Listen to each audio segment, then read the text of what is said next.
Hello students, welcome to Faisal concepts. Students, आज की video में जो हम टॉपिक डिस्कस करने वाले हैं उसका नाम है स्टोकेस्टिक प्रोसेस।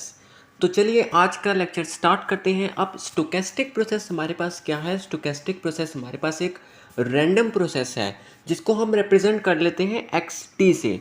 यहाँ पर कहता है कि small T belongs to capital T. अब ये हमारे पास एक स्टोकेस्टिक प्रोसेस क्या है कि is a family of random variables defined on a given probability space. अब जो सारे रैंडम वेरिएबल्स हैं वो हमारे पास आ जाते हैं स्टोकेस्टिक प्रोसेस के अंदर।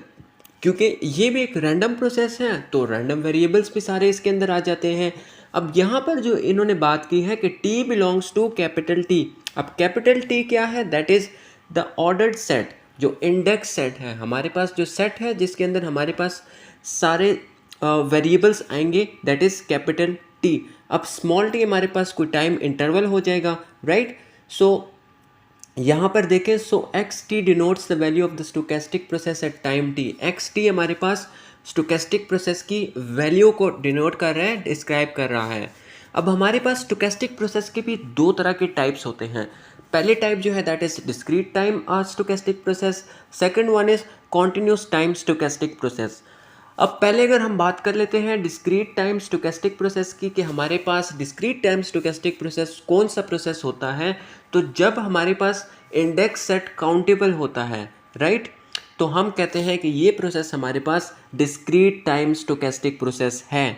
और अगर अब हम बात कर लें कॉन्टिन्यूस टाइम स्टोकेस्टिक प्रोसेस की, तो जब हमारे पास इंडेक्स सेट काउंटेबल नहीं होगा तो हम कहते हैं कि ये प्रोसेस हमारे पास कॉन्टिन्यूस टाइम स्टोकेस्टिक प्रोसेस है, राइट।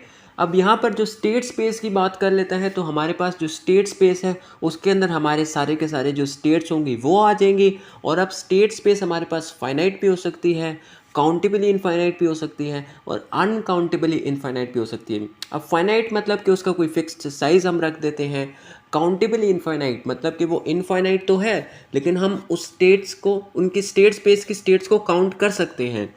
अनकाउंटेबल इनफाइनाइट मतलब इनफाइनाइट इतना ज़्यादा इनफाइनाइट हो गया है कि अब हम उसको काउंट नहीं कर सकते कि हमारे स्टेट स्पेस के अंदर कितनी स्टेट्स हैं, ये हम काउंट नहीं कर सकते। तो ये था हमारा आज का लेक्चर स्टोकेस्टिक प्रोसेस के हवाले से। आई होप सो आपको समझ में आ गया होगा कि स्टोकेस्टिक प्रोसेस क्या है और इसके अंदर क्या क्या चीज़ें इन्वॉल्व होती हैं। इसकी जो दो टाइप्स हमने डिस्कस की वो भी आपको समझ में आ गई होंगी। दोबारा मिलेंगे एक नए लेक्चर के साथ, एक नई वीडियो के साथ। अगर आप हमारे चैनल पर पहली बार आए हैं और अब तक हमारे चैनल को सब्सक्राइब नहीं किया तो नीचे दिए गए सब्सक्राइब के बटन पर क्लिक कर दीजिए ताकि हमारी हर आने वाली हेल्पफुल वीडियो सबसे पहले आप तक पहुंच सके।